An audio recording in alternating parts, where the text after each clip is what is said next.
So with that said, I am very honored and very privileged to present to you, start off this dialogue this evening, Mr. Frank Cobbin of Aetna.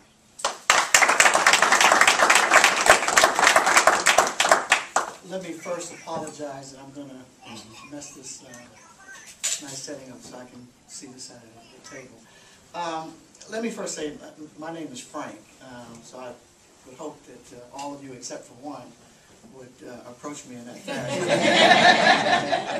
The one introduced himself as attorney Kevin Cobbin, you might catch the last name, my son. So we're not on a relationship where he calls me Frank. So call me Frank. Let me say that I read a long time ago that whenever you're making a presentation that if you're wise, you'll remember something, and that is that 2 hours after you spoke, only about 10% of the people in the room will remember anything you said. And unless you're extremely profound, 8 hours later, no one will remember anything you said. And I've tried to remember that. And so what I'd like to do is to not assume that I know what you want to hear. I'd like to spend the time with truly a Q&A and give you the opportunity to ask me whatever you want to ask me. No question is out of bounds. I'll make the commitment to you. I'll give you my honest opinion on it. I don't have to be right. I've said on occasions that I am not always right, but I'm almost never in doubt. So you'll have to gauge that for yourselves. But fire away. Don't be bashful.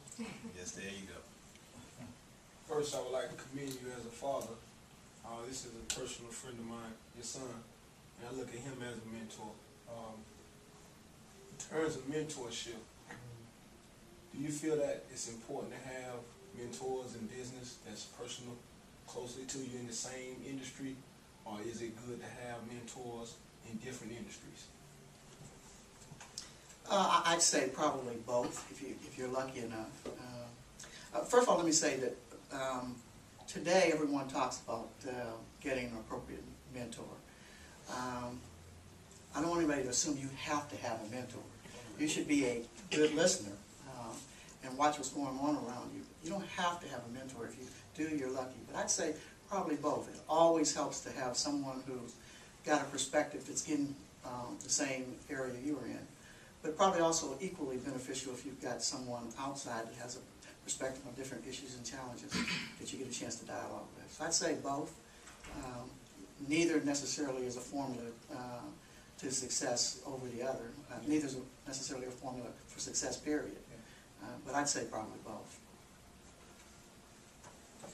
Would you share with us, would you say 5 characteristics that you've had over the years that's gotten you to where you are, so to speak? You know, the key things that make a person successful. Yeah, I don't know if I count 5, so I'll just whatever the number is. We'll see what it turns out to be. Hopefully 4. Inside my son and my brother here are Omega men. So,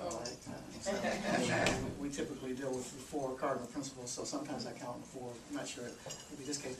Let me say that the first, I would say, is a genuine enjoyment of people. Okay, it's something I've always felt has been an asset to me. I like people. I like to be involved with them. I like operational jobs more than I like staff jobs. It just seems to be something that I do better. So I'd say a genuine love for people. I'd say a willingness to accept the responsibility for the bottom line. Again, I've had staff jobs. I tend to not like them. I don't necessarily want to be in a scenario where it can be too subjective as to how good or bad I am. I prefer to take the job with the numbers that nobody else wants to take, and if I deliver, then I deliver. If I don't, then I don't. So I'd say clearly a thing that has benefited for me is that I've always been willing to allow the results to speak for themselves. It drives me.